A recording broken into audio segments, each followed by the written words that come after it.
भाग 6 परिश्रम का महत्व। एक आश्रम का दृश्य। वहां एक साधु तथा उसके शिष्य रहते थे। एक दिन माधो नाम का एक व्यक्ति आश्रम में आता है। माधो, प्रवेश कर। महाराज प्रणाम। साधु, आओ माधो, कहो सब कुशल तो है? माधो, अब क्या बताऊं महाराज? साधु, हाँ, निसंकोच बताओ। माधो, घर में खाने को अन्न का दाना तक नहीं है, भूखों मरने की नौबत आ गई है। साधु, क्या तुम कोई काम धंधा नहीं करते? माधो, महाराज, सब भाग्य का खेल है, मुझे तो समझ नहीं आता कि क्या करूं। साधु, माधो, इतना परेशान मत हो, तुम 3 दिन बाद आना, मैं कोई ना कोई उपाय अवश्य बताऊंगा। माधो, जैसी आपकी आज्ञा, मैं 3 दिन बाद आपकी सेवा में उपस्थित हो जाऊंगा। 3 दिन बाद माधो दोबारा आश्रम में आता है। माधो, महाराज प्रणाम। साधु, आओ माधो, तुम तो वचन के पक्के निकले। माधो, महाराज, मुझे इस गरीबी से पीछा छुड़ाने का उपाय बताओ।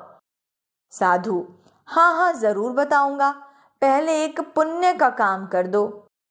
माधो, भला मैं गरीब क्या पुण्य का काम कर सकता हूं? साधु, देखो, हमारे आश्रम में पानी की बड़ी समस्या है। यहाँ साधु महात्मा आते रहते हैं, किंतु यहाँ का कुआं सूख गया है। इसमें थोड़ी खुदाई करनी है, तब इससे पानी निकल आएगा। माधो, जैसी आपकी आज्ञा, पर उसके बाद तो मुझे गरीबी से छुटकारा दिलवा देंगे ना? साधु, तुम पुण्य का काम करोगे तो भगवान तुम पर अवश्य प्रसन्न होंगे। माधो, ठीक है महाराज, लाइए एक फावड़ा दीजिए। साधु, सब सामान वही है, तुम कुएं के पास पहुंच जाओ। 2 दिन बीत जाते हैं, कुआं काफी गहरा हो जाता है। अचानक माधो को एक घड़ा दिखाई देता है।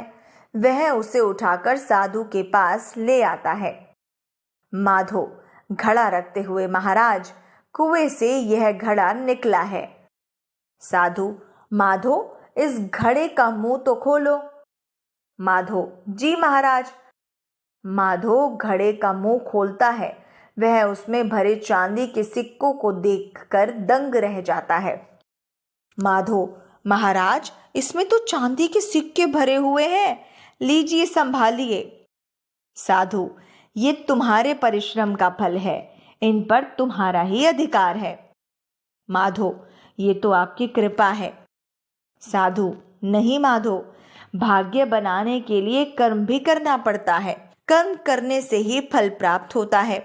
इन सिक्कों से कोई काम धंधा शुरू करो, तुम्हारी गरीबी सदा के लिए खत्म हो जाएगी। याद रखो, परिश्रम ही सोने की खान है।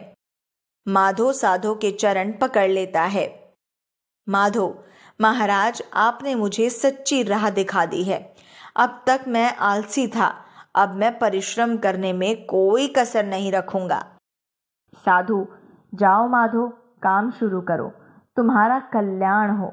माधो सिक्कों से भरा घड़ा लेकर चला जाता है।